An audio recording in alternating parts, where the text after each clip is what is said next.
un enorme gusto volverles a ver y presentarles ahora a nuestro invitado especial, doctor Rubén Niedzwiecki. El doctor Rubén Niedzwiecki es director del Centro de Mieloma Múltiple en el Weill Cornell Medicine en New York Presbyterian Hospital. También es profesor de medicina en Weill Cornell Medicine en Nueva York y médico en el New York Presbyterian Hospital. El doctor Niedzwiecki recibió su título de médico de la Universidad Nacional Autónoma de México en la Ciudad de México y completó residencia en medicina interna y servicio social en investigación en biología celular, granulomonopoiesis en el Instituto Nacional de Ciencias Médicas y Nutrición en la Ciudad de México. El doctor Niedzwiecki se formó como experto de hematología clínica en el Hospital Mount Sinai Medical Center en Nueva York, donde fue nombrado Chief Fellow. Se formó como becario de hematología, oncología en el Centro de Cáncer Memorial Sloan Kettering en Nueva York, donde fue médico titular durante 6 años. Con ustedes, el doctor Rubén Niedzwiecki. Well, muchas gracias por tan linda presentación y es un placer siempre estar participando con el International Myeloma Foundation y siempre poder participar en eventos como estos. Muchas gracias, Salma, Betty y John, por el honor de poder venir a hablar con ustedes. Voy a poner mi screen, si me permiten.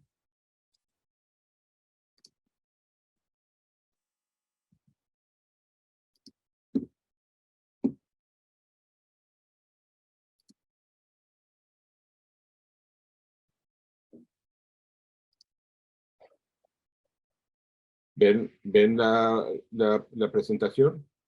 Sí, está bien. Perfecto.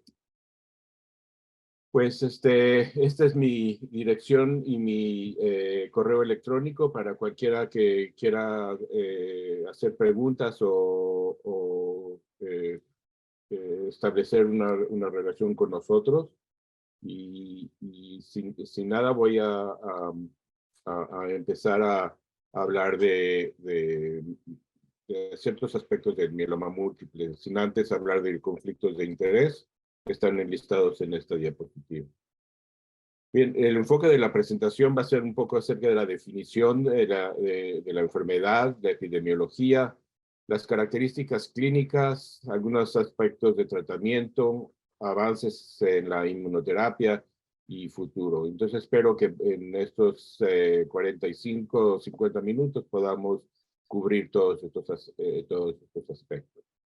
Vamos a empezar con un poco de entender qué es lo que pasa en condiciones normales. Y esto es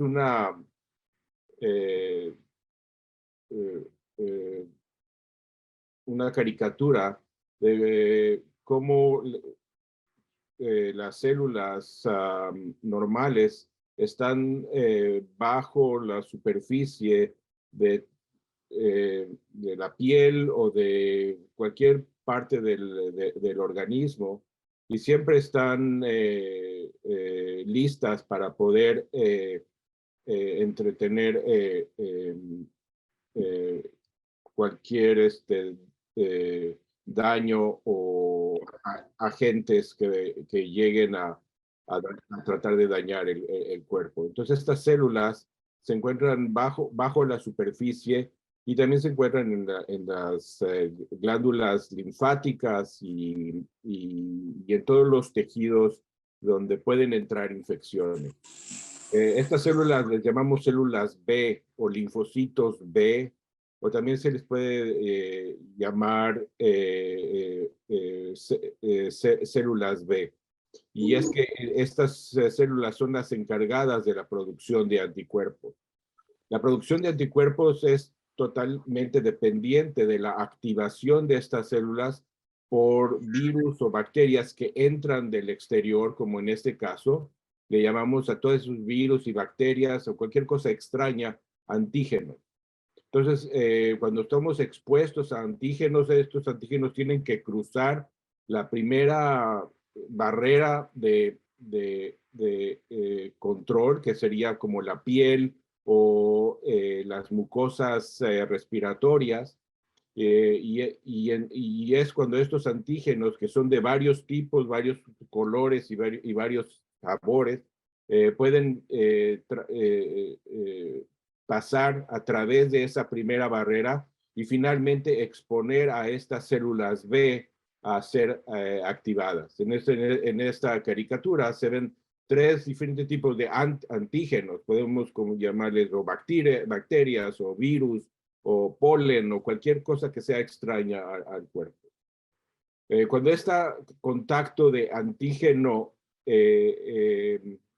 y célula existe, empieza a hacer una activación de las células y hay varios eventos que suceden en estas células cuando se activan. Uno de los eventos es que estas células empiezan a proliferar, pero empiezan a proliferar en familias bien definidas, o lo que llamamos nosotros clonas. Cada una de estas células, cada de estas familias, tienen las características idénticas al antígeno que las indujo. Por un lado, vemos, por ejemplo, una familia de células que fueron inducidas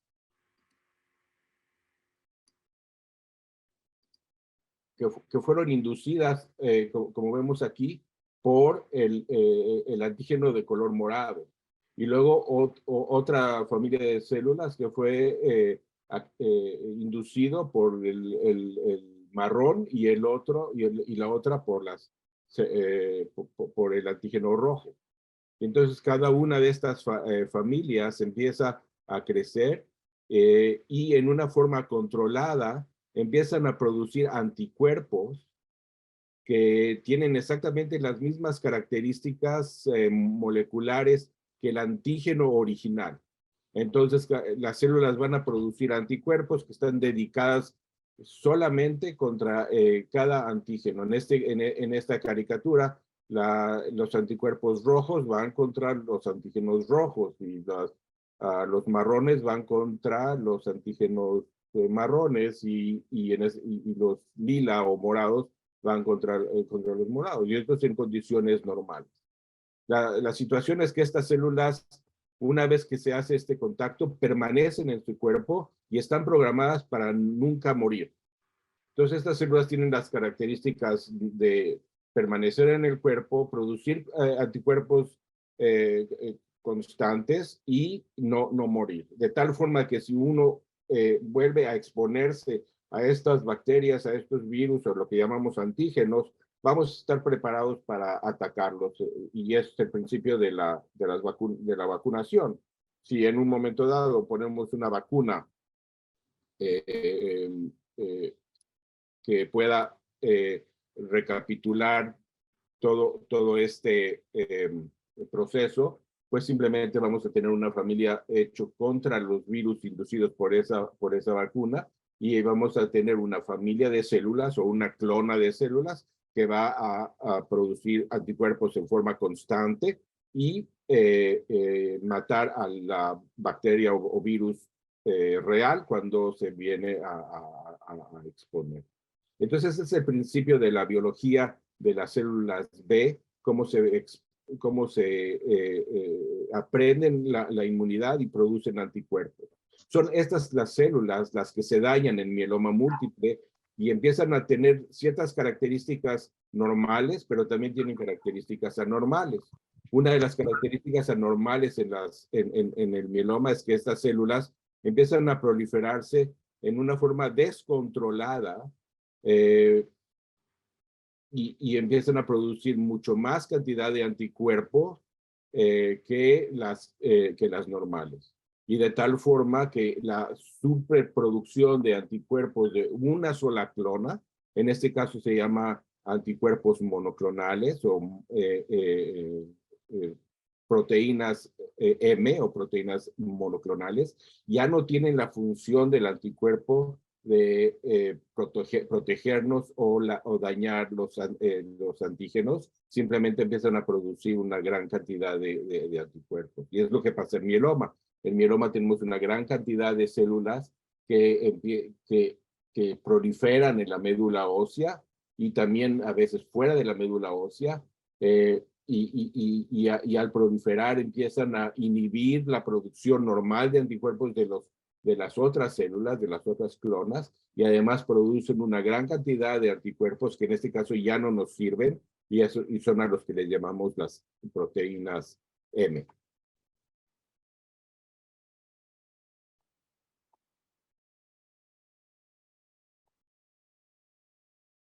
Entonces, estas son las células que eventualmente proliferan en mieloma y tienen ciertas características que las hacen malignas, que no pueden controlar su crecimiento. Y una de ellas es que son unas pequeñas, unas grandes, unas con múltiples núcleos. En fin, tienen unas características muy heterogéneas. Y estas características heterogéneas las hacen malignas. Vamos a repetir con otra caricatura cómo sucede estos eventos. Primero, vimos que esta célula se expone al antígeno, en este caso AG, pero ya les dije que estos antígenos son simplemente una manera general de llamar a los virus, a las bacterias, etc. Una vez que se exponen a este antígeno, las células proliferan y producen cada una de estas células un anticuerpo que es la cabecita que tiene cada una de estas células. Y este anticuerpo, mientras más células haya, más anticuerpos va a haber. Estas son las proteínas que llamamos proteínas M, porque vienen de la palabra monoclonal, proteínas M. Y estas las que se empiezan a proliferar y empiezan a producir gran cantidad de anticuerpos o proteínas M, y a estas células, estos linfocitos, ya no les llamamos linfocitos, sino les llamamos células plasmáticas o plasma cells. Entonces, las células malignas del mieloma ya no se les llama linfocitos, sino se les llama plasma cells. Y estos son en condiciones normales. Cuando en condiciones normales las células plasmáticas producen sus anticuerpos y luego mueren y no causan ningún daño en el cuerpo. Pero en el caso del mieloma múltiple, estas no mueren y empiezan a proliferar, y empiezan a proliferar produciendo esa proteína M que está en esa gráfica como un pico hacia el lado derecho, o que también se le llama el spike. Y entonces podemos medir cuánto mieloma tiene uno dependiendo del tamaño de ese spike. Uno puede tener un spike muy grande y luego con tratamiento podemos ver cómo ese M-spike puede empezar a reducirse hasta que desaparece, y cuando desaparece es cuando le llamamos que entra en remisión. Estas células no pueden crecer en circulación sola, tienen que estar creciendo en un medio permisivo, y generalmente este medio permisivo es la médula ósea y ciertos órganos, básicamente los huesos. Y cuando empiezan a tener estas interacciones con el medio ambiente de la médula ósea y el hueso, y empiezan a producir factores que permiten la reproducción de estas células y la multiplicación de estas células, y es cuando estas células empiezan a multiplicarse y a expandirse a través del cuerpo hasta la mayor parte de los huesos.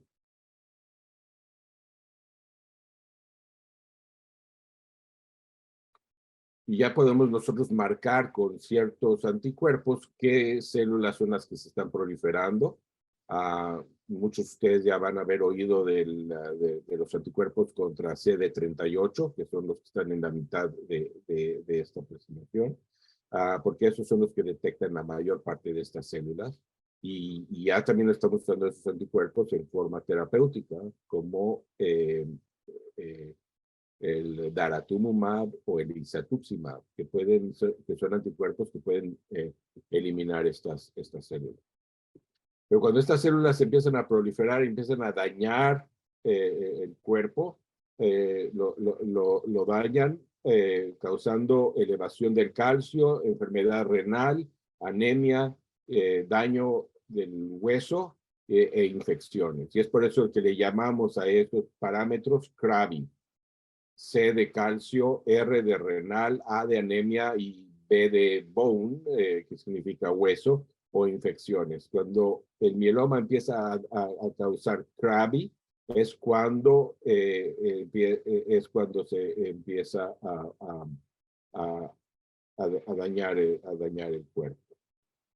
El mieloma es caracterizado entonces por un número excesivo de las células plasmáticas, como lo ven aquí, con una producción excesiva de esa proteína o inmunoglobulina monoclonal intacta o fracción de ella, que le llamamos proteína M o cadenas ligeras.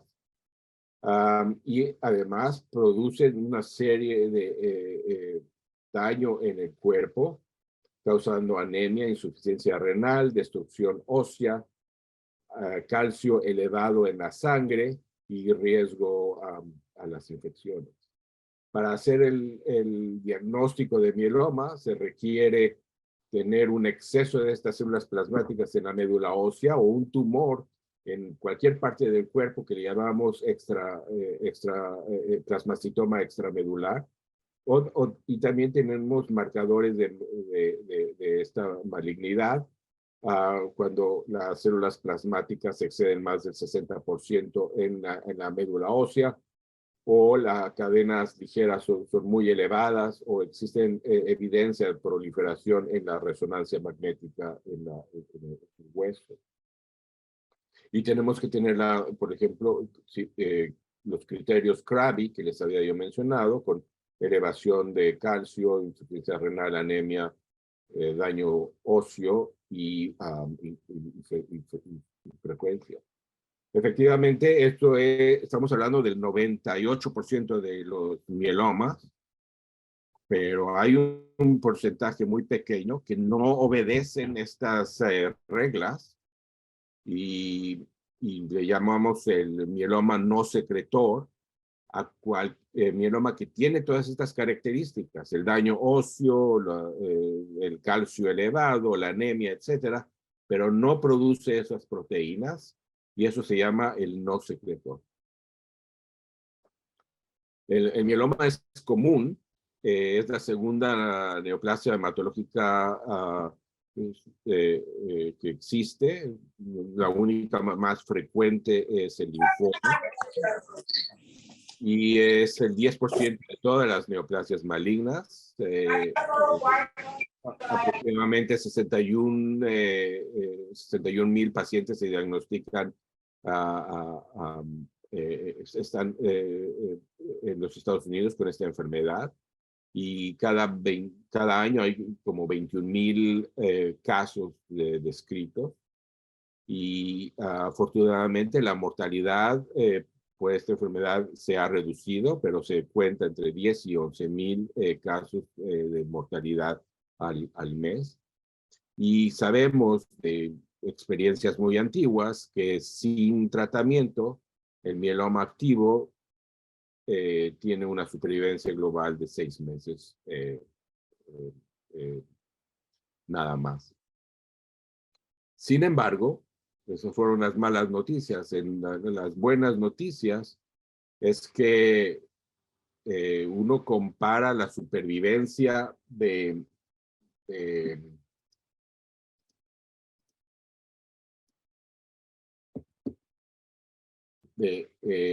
mieloma a través de los años, y uno ve que, por ejemplo, de 2006 a 2008 a 2010, la probabilidad de sobrevida ha incrementado significativamente. En esta gráfica es un poco difícil de entender, pero simplemente se grafican toda la población en general y cómo va la gente falleciendo de otras causas. Y como se ve en el grupo control, pues hay varios, hay cierto decline en la supervivencia en todos los individuos a diferentes edades. Pero en el mieloma múltiple sí había una mortalidad a los 5 años como del 50%, pero eso era en 2006. En 2010, en 2012 ha habido un incremento de la supervivencia bastante significativo, y esto es secundario a todos los nuevos tratamientos que tenemos.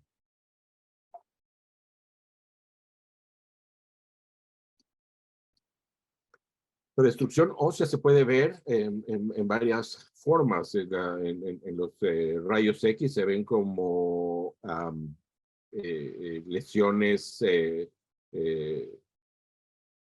lo que llamamos lesiones líticas, o que son básicamente hoyos o falta de continuidad del hueso en el cráneo o en los huesos. Y eso obedece a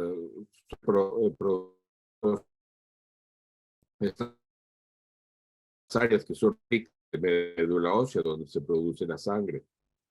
Esto es un ejemplo de cómo en el cráneo existen colecciones de gas que empiezan a deteriorar el hueso y empiezan a verse como hoyos. Y es que sabemos que la interacción con el hueso es necesario, porque cuando la ponemos a las células plasmáticas en el contexto del hueso, no crecen, pero en el panel de la derecha ven que cuando se ponen con la presencia de los osteoclastos, que son unas células del hueso, empiezan a proliferar bastante. Entonces existe una relación muy estrecha entre los osteoclastos, que son células normales del hueso, y las células plasmáticas o las células del mieloma.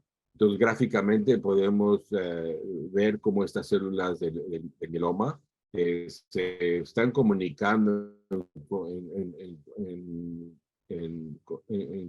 constantemente con los osteoclastos y formando redes de comunicación que permiten no solo su supervivencia, pero su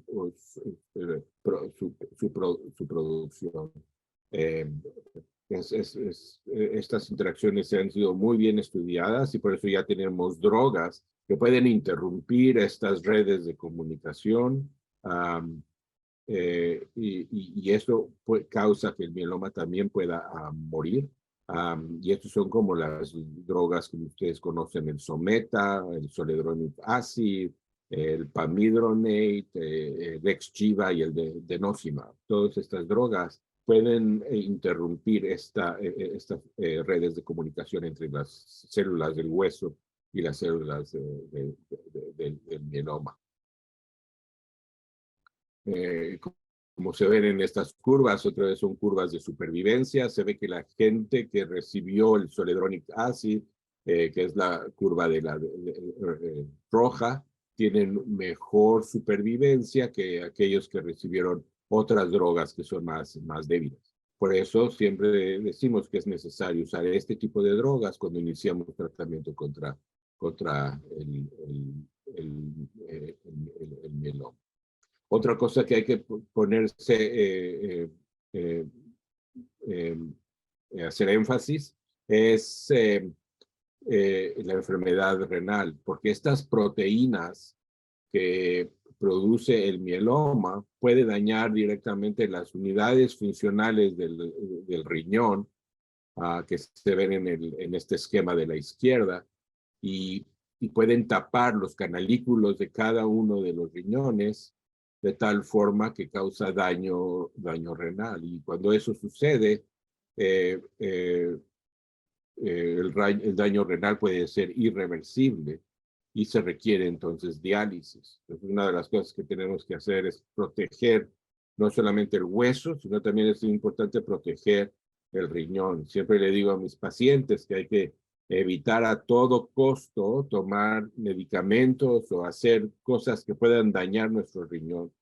Por ejemplo, les digo a mis pacientes que tratar de evitar el uso de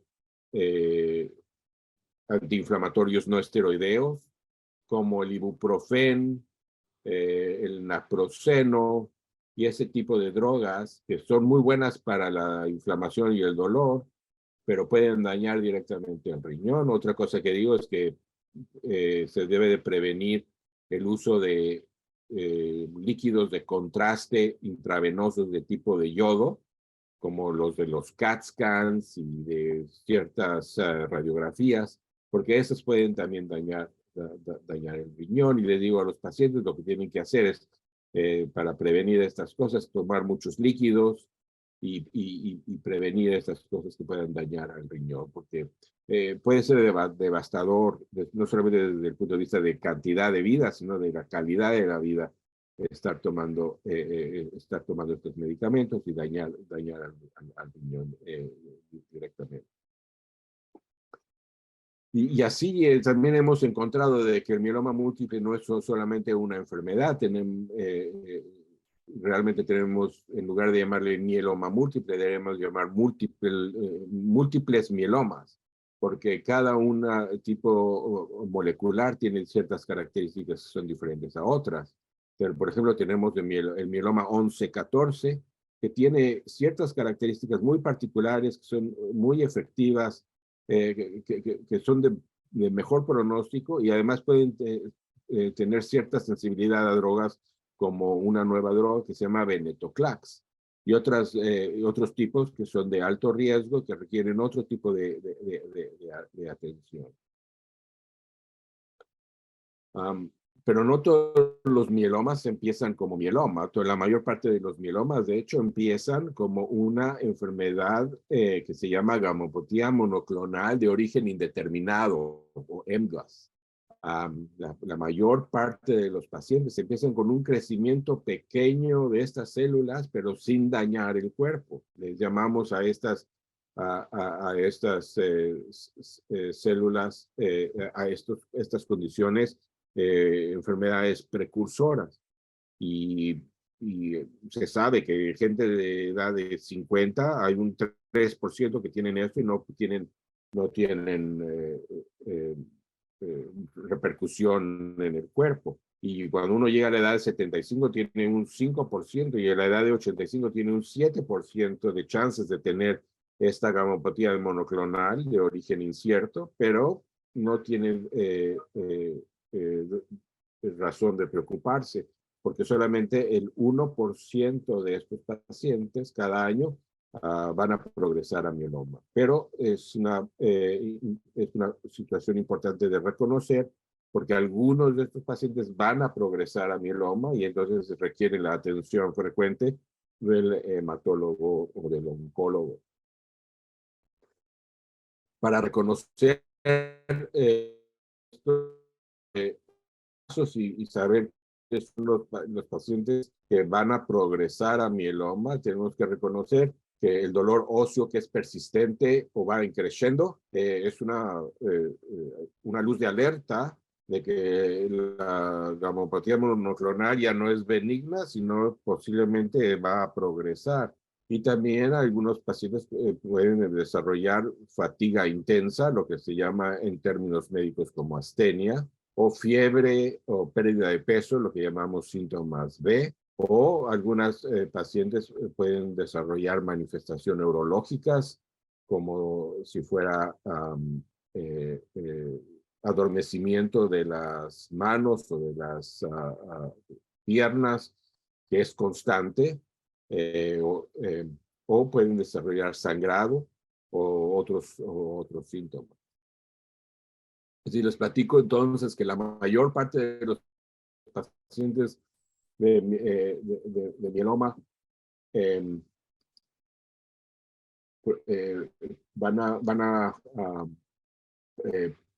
progresar como MGOS. Habrá algunos pacientes que se quedan aquí y no van a tener más actividad de mieloma, y no hay por qué preocuparse. Nos preocupamos más cuando tenemos enfermedad activa. Y esa es cuando uno empieza a desarrollar los síntomas CRAB, como la hipercalcemia, la enfermedad renal, la anemia o el daño óseo. Y la mayor parte de los pacientes con enfermedad activa son los pacientes que reciben tratamiento y afortunadamente el 90% de estos pacientes pueden entrar en una remisión. Tenemos tan buenos tratamientos que efectivamente la mayor parte de los pacientes pueden entrar en una remisión y estas remisiones pueden ser prolongadas, pueden durar como 2 a 3 años, a veces 5 años o 6 años, pero eventualmente la enfermedad puede volver a regresar y eso es lo que se llama recaída. Y efectivamente tenemos nuevos tratamientos que pueden volver a poner al paciente en recaída, en remisión otra vez. Y otra vez gozar el tiempo de que le llamamos tiempo de meseta o tiempo de plató, donde no hay daño óseo, no hay daño de los órganos efectivamente. Y desafortunadamente la mayor parte de los pacientes van a tener una tercera o cuarta o quinta recaída al punto donde si ya entramos a una fase refractaria a tratamiento, que es donde se requiere más atención y posiblemente tratamientos nuevos. Entonces, ¿cuáles son estos tratamientos? Bueno, los tratamientos son basados en la idea de que queremos entrar a los pacientes en remisión. Entonces, ¿qué les diría de un caso de unos investigadores que un doctor Al Wall, que tuvo un paciente con mieloma que con su tratamiento redujo la concentración de globulina en la sangre de 5.9 a 2.2 y mejoró la hemoglobina y desapareció la proteinuria y redujo la cantidad de médulas, de células en la médula de un 100%. Se llamaba ¿quién querría recibir ese tratamiento? Pues yo me imagino que todos quisieran recibir este tratamiento porque se oye muy efectivo, pero si lo ven con un poco más de atención, unos doctores en Nueva York agarraron 83 pacientes y les dieron uretano y lo compararon con Coca-Cola. Y adivinen a quién les fue mejor. Los pacientes con Coca-Cola les fue mejor. Y no pudimos, y la gente desde 1940 a 1960, todos usaban uretano, hasta que estos doctores demostraron que el uretano era más tóxico y que la Coca-Cola era mejor que el uretano. Eso es el principio de hacer un ensayo clínico, es la importancia de hacer un ensayo clínico. Y es por eso que siempre hemos tratado de convencer a todos de que participen en ensayos clínicos, porque es la única manera que podemos avanzar la ciencia. Efectivamente, si no tendríamos todos estos ensayos clínicos, no hubiéramos podido avanzar y estaríamos usando todavía esa droga de 1940 que se llamaba uretano. El campo ha surgido rápidamente y ha avanzado extremadamente bien, de tal forma de que hemos usado tratamientos como la dexametasona, agentes alquilantes, trasplante de médula, y hemos podido llegar a profundidades de remisión bastante sin precedente, lo que hace el futuro mucho más optimista. Una de estas drogas que se está utilizando son una familia de drogas que se llaman los inhibidores del proteasoma. Y ejemplos de estos son el bortezomib, el carfilzomib, el ixazomib, y estos son drogas que han sido muy efectivas y los estamos usando en forma diaria. Nos ha ayudado mucho para inducir respuesta. Otro pilar en el tratamiento del mieloma son los IMIDs, o se llaman los inmunomoduladores, que son derivados de la talidomida. Y ejemplo de eso son la lenalidomida, que es el Revlimid, o la pomalidomida, que es el Pomalyst. Y luego vienen otros que son de la misma familia, que se llaman los cell modifiers, como la iberdomide y otros, que reducen las interacciones entre las células plasmáticas y las células del hueso y las células endoteliales, son las nodrizas que les dan de comer a estas células. Estas drogas han sido muy efectivas y hemos aprendido de que todos tenemos receptores contra estas células y ayudan a la destrucción del cuerpo. De tal forma que con todas estas drogas hemos ya formado esquemas de tratamiento para pacientes que son jóvenes o que son o que tienen fortaleza. Este tipo de esquema de tratamiento está dividido entre 3 secciones. Uno que se llama la inducción,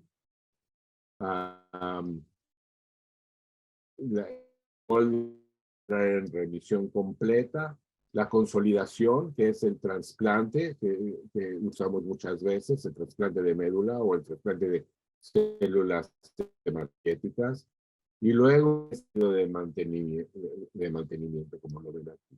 Estos esquemas son muy claros para aquellos pacientes que tienen fortaleza. Pacientes que son más frágiles no pueden recibir el trasplante, y hemos dividido los esquemas de tratamiento en 2 fases. En la fase de inducción, utilizando cualquier combinación de estas drogas, seguido del mantenimiento para prevenir que estas enfermedades recaigan.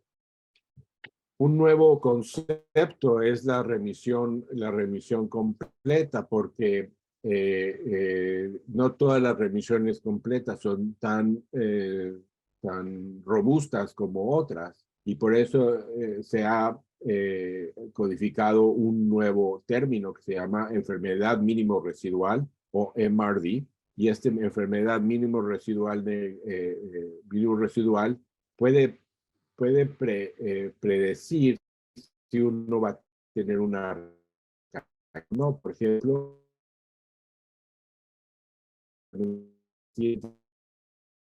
completa y negativos pueden mantenerse por 10 años. La marca 20 años, y hay un 30% de pacientes que pueden mantenerse a largo plazo sin recaída, posiblemente sugiriendo que algunos de estos pacientes van a entrar en cura. Y efectivamente, este es el esquema del iceberg. Como se ve, la enfermedad es detectable hasta cierto punto, pero debajo de todavía hay un nivel de enfermedad. Entonces, MRD es cuando podemos no solamente destruir la parte visible de la enfermedad, que es al área del iceberg, pero cuando entramos en MRD negativity es cuando solamente la parte del mieloma que no se ve, y posiblemente llegar a la cura cuando llega uno al nivel 0. Un ejemplo de esto es en un estudio que recientemente ha sido publicado en donde se compara inducción y consolidación y mantenimiento en dos diferentes grupos, un grupo que se trasplanta y otro grupo que no se trasplanta. Y como se ve que posiblemente los del grupo de trasplante les va un poco mejor, tienen una supervivencia libre de progresión más alta que aquellos que no reciben el grupo de trasplante. Podemos ver que aquellos pacientes que no se trasplantaron llegar a una enfermedad mínimo residual viva, lo mismo que el grupo que se trasplantó, que también llegó a una enfermedad mínimo residual negativa, y uno puede ver que la supervivencia en ambos grupos es igual si llegaron a esa enfermedad mínimo residual negativa. Lo que quiero decir es que lo importante no es el tratamiento trasplante o no trasplante, sino lo importante es poder usar tratamientos diseñados para cada uno de los pacientes para poder llegar a ese estado de enfermedad mínimo residual negativa. ¿Y cómo sabemos cuando uno llega a una enfermedad mínimo residual negativa?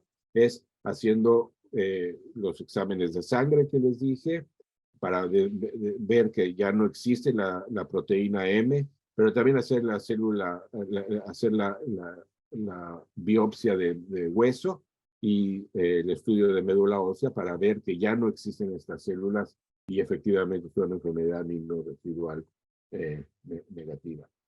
Uno de estos agentes que nos ha ayudado mucho para poder llegar a esta enfermedad mínimo residual negativa es este anticuerpo monoclonal que puede destruir al mieloma en varios aspectos y nos ha ayudado a poder llegar a remisiones completas y mantener a pacientes en remisión completa por varios años. Este es un ejemplo de un grupo, de un estudio español que se llama el estudio Alción, en donde una quimioterapia estándar que se llama BMP se compara contra BMP en combinación con daratumumab y ven que aquellos pacientes que recibieron el BMP han sobrevivido más de la media, a más de 30 meses, comparado con los pacientes que no recibieron el daratumumab.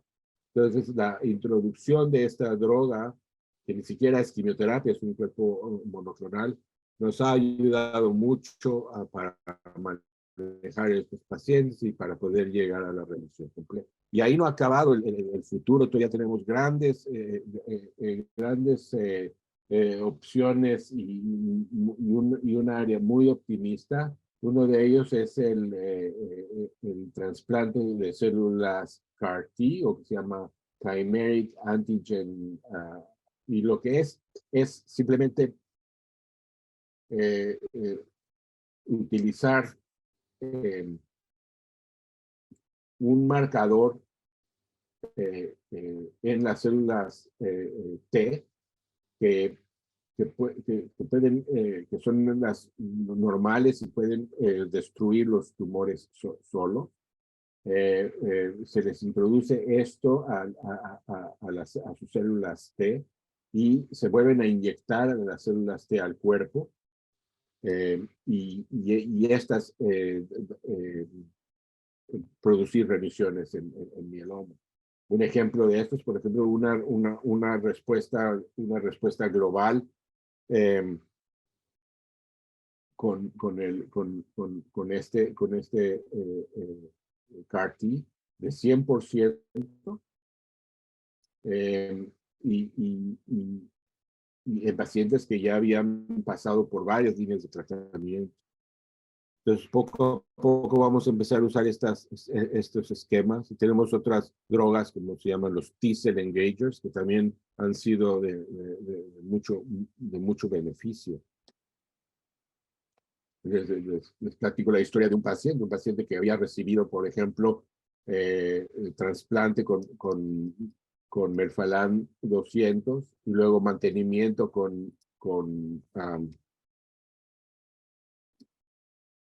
Revlimid, aquí lo ven, y luego recayó, entonces le dieron Revlimid y Velcade o Velcade, y también recayó. Luego se le agregaron otras medicinas y tampoco respondieron.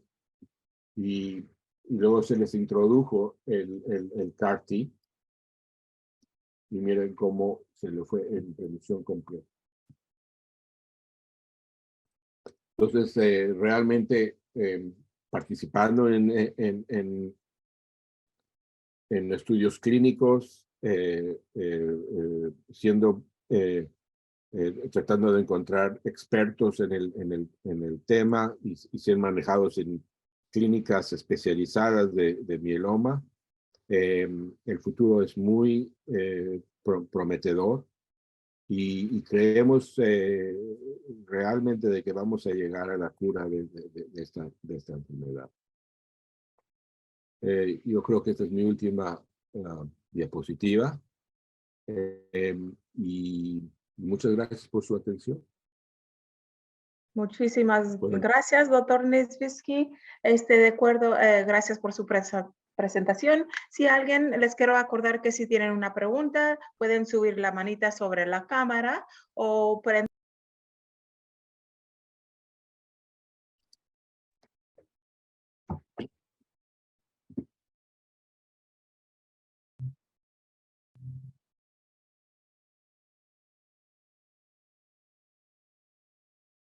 Selma, yo creo que está en mute.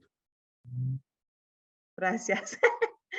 Si alguien tiene una pregunta, por favor, levanten la manita y también les quiero acordar si están en teléfono o no tienen cámara, que pueden ver su cámara y acordarles que esta sesión está siendo grabada y de nuevo será puesta en nuestro sitio web. Si la gustarían ver de nuevo, será puesta en un día o 2 días. Tengo a alguien que sí tiene una pregunta, no tengo nombre, tiene su iPhone. No sé su nombre. Si gusta quitar su micrófono y preguntar, pase. Ahí está. Pase, sí, por favor nos da su nombre y de dónde nos está escuchando. Sí, mi nombre es Erika García y yo precisamente estoy llamando de Nueva York. Yo soy paciente de Memorial Sloan Kettering Cancer Center. Yo fui diagnosticada con smoldering multiple myeloma en el año 2020. Mi caso fue un poco raro porque esto comenzó de la nada. Quiero dar un poquito de background acerca de lo mío. Esto comenzó de la nada. Yo de la noche a la mañana comencé con unos dolores raros, con algo en que me rodaba por todo el cuerpo. Era algo que me estaba como matando, pero fue de un momento a otro. Todo el mundo pensó que era COVID, me hicieron muchísimos exámenes, he pasado por cualquier cantidad de especialistas. Mi médico tratante es uno de los mejores en el MSK, el mejor de MSK, es el director de Multiple Myeloma. Y nadie sabía lo que yo tenía. Finalmente no me encontraban, me remitieron a un hematólogo, no era COVID. Finalmente en el hospital Presbyterian, cuando fui a la emergencia, porque estuve en la emergencia de diferentes hospitales como 9 veces, en la emergencia del hospital Presbyterian de Flushing, ahí me diagnosticaron que había una normalidad en la sangre, que debía haber un hematólogo. Cuando lo hice, mi IgA estaba en niveles bastante altos, sobre los 1600, y el hematólogo me miraron por todo. Me miraron por linfoma, yo tenía muchos síntomas estomacales, era algo espantoso. Yo le decía a los doctores que esto no era, esto eran los órganos, que a mí me estaba pasando algo en los órganos. De hecho, mis síntomas siguen siendo todos a nivel gastrointestinal. O sea, yo no tengo problemas en huesos, por decirlo así, sino es todo a nivel gastrointestinal. Me han chequeado por amiloidosis, no encontraron. A final de cuentas, me diagnosticaron, me hicieron una biopsia de médula ósea y me diagnosticaron con 20% de células anormales en médula. y nadie se atrevía a darme un tratamiento. Yo me empecé a empeorar, tenía 1.40 de células de mieloma y seguían subiendo, la IgA seguía subiendo, hasta que cuando llego a Mesquite desesperada, después de ser paciente de NYU Langone y ver más de 9 especialistas en gastroenterología, me llego a Mesquite desesperada y tomo la decisión de meterme en un clinical trial. En marzo del 2021 entré en un clinical trial con isatuximab, dexametasona y Revlimid. Me encuentro en este tratamiento por 2 años, tengo que estar 2 años y medio, llevo 1 año y medio, y hace 2 meses, en el mes de junio, tuve una pequeña recaída, estaba en remisión completa. Mis números de mieloma bajaron al 0%, pero yo continúo con la situación gastrointestinal. Eso nunca me abandonó. No tuve una úlcera sangrante que sanó. Tuve anemia, pero no tuve hipercalcemia, no tuve ninguno de los otros síntomas aparte de la anemia. No tuve ningún otro síntoma característico del mieloma, lo cual me pone en una posición de un caso extremadamente raro. ¿Consideran que puede ser un síndrome paraneoplásico? Por la manera en cómo me siento. Y bueno, caí en remisión parcial con un 0.10 de aumento de células de mieloma en el mes de junio, pero hay algo que todavía los médicos no me pueden responder, que mi IgA, desde que yo dejé el Revlimid, que por el protocolo clínico, tuve que tomarlo por 6 meses, 20 miligramos, y desde que dejé la dexametasona, solo me quedé con la inmunoterapia. Yo estuve en remisión por 9 meses, pero mi IgA, desde el momento en que yo dejé el Revlimid y la dexametasona, comenzó a subir gradualmente, pero comenzó a subir y nunca ha bajado. El mieloma se encontraba en 0 hasta hace 2 meses, pero la IgA nunca bajó desde que yo dejé el Revlimid y la dexametasona. Tengo una biopsia de médula ósea mañana, no, pasado mañana, y parece que va a ser decisiva porque ahí van a tomar decisiones de lo que van a ver en las células plasmáticas y si continúan con el tratamiento o se suspende, porque no hay una explicación de por qué la IgA continúa aumentando, a pesar de que los números del mieloma se encontraban durante 9 o 10 meses en remisión completa. Esa es mi pregunta para el doctor.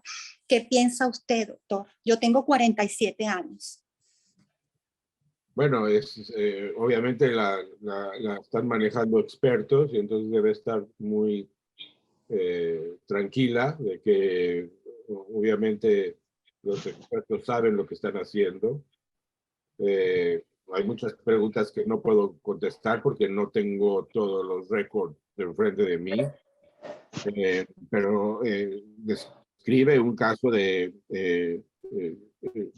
lo que llamamos enfermedad precursora, que se divide en gamopatía monoclonal de origen indeterminado o incierto, y también el mieloma reptante o el smoldering myeloma. Y a veces todavía no se considera estándar el tratamiento en esos casos, solamente en casos de alto riesgo se les ofrece un ensayo clínico, como se le ofrece a usted.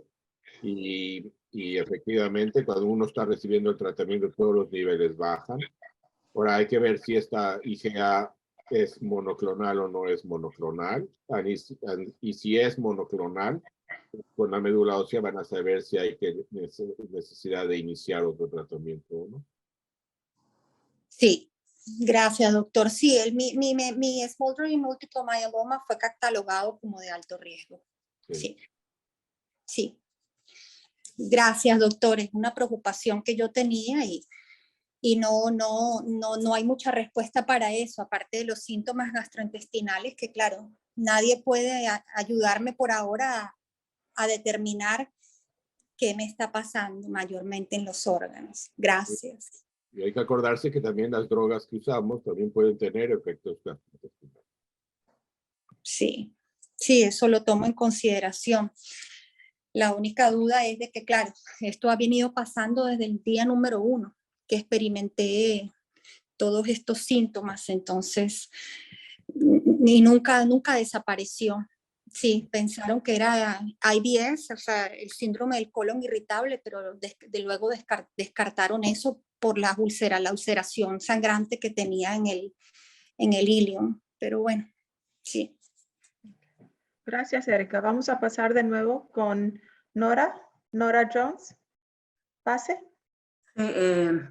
Yo fui diagnosticada en el año 2010 y estuve 7 años en remisión y hace 4 años volví al tratamiento y la pregunta mía es acerca de el Someta, porque tuve fracturas otra vez, entonces llevo 14 meses tomando Someta, pero los síntomas son muy fuertes.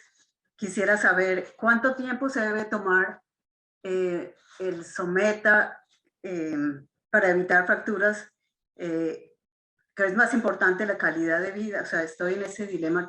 ¿Es más importante la calidad de vida o que no vaya a tener más fracturas? Esa es mi pregunta.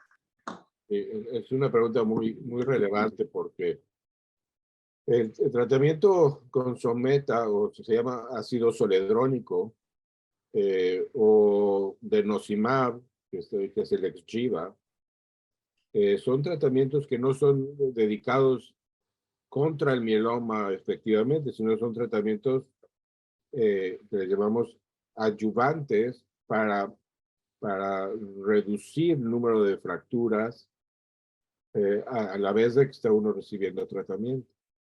Al principio dábamos este tipo de tratamiento mensual por 22, 24 meses y a veces nos continuábamos mensual por año.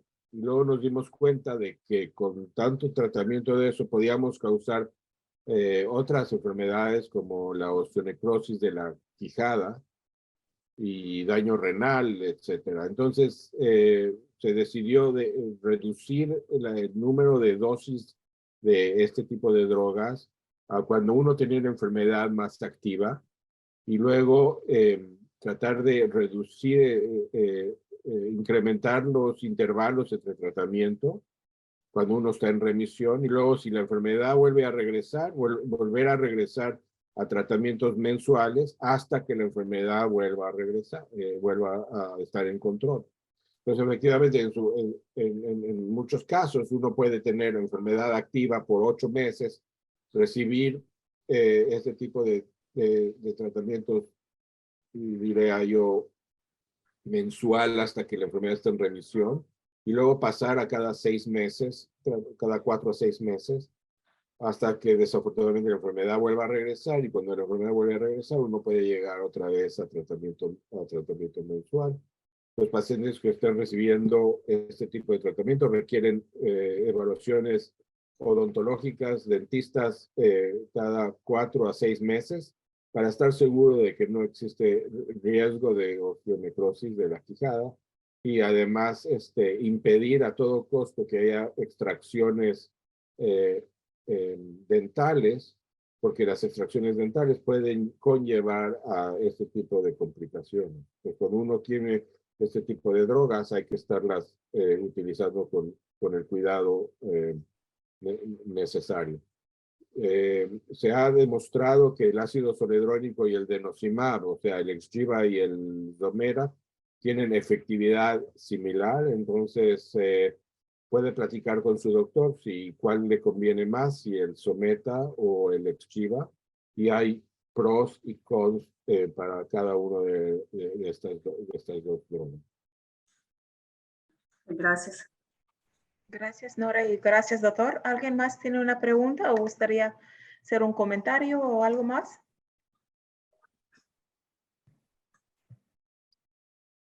Ok, entonces le pasaré a Betty. Berta tiene una pregunta. Buenas tardes, doctor. Mi nombre es Berta Montero, de República Dominicana, y mi pregunta es, el comportamiento del mieloma múltiple en pacientes por debajo de los 50, ¿torna a ser más agresivo que en pacientes entre edad media de 65 a 70? Es muy buena pregunta y tenemos de todo. Realmente, si uno ve las curvas de supervivencia, los pacientes jóvenes tienden a tener mejor supervivencia que los pacientes de edad avanzada.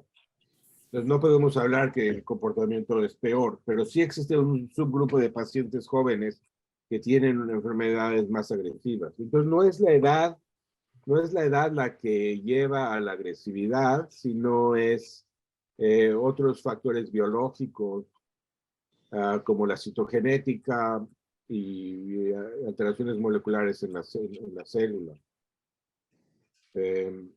En general, el paciente joven puede recibir también mucho más tratamientos más agresivos.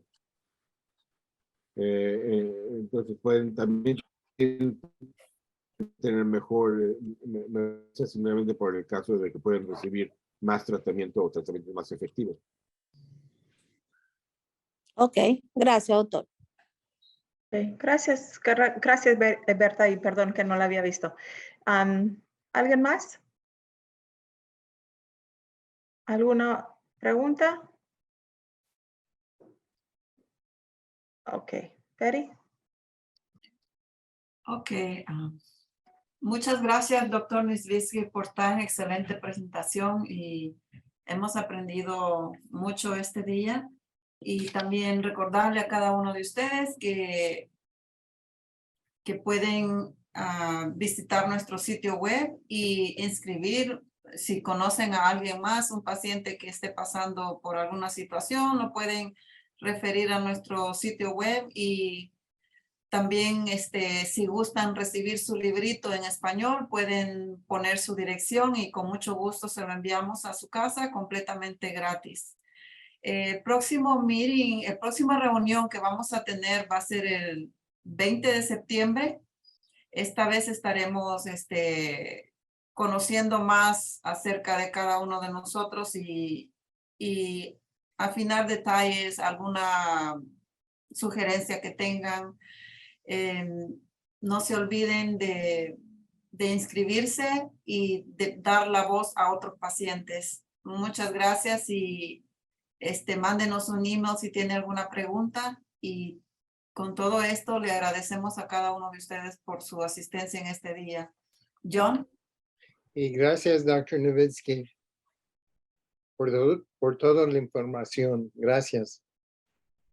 Gracias a todos. Nos vemos el mes que viene. Como dijo Betty, va a ser de nuevo el martes, el 20 de septiembre. Si ya se registraron en nuestro sitio web, recibirá de nuevo el enlace y un email para que nos escuchen o nos acompañen. Nos vemos cada mes por 1 hora. Si ya se inscribieron en el sitio web, recibirán un email para acordarles que ya viene la junta.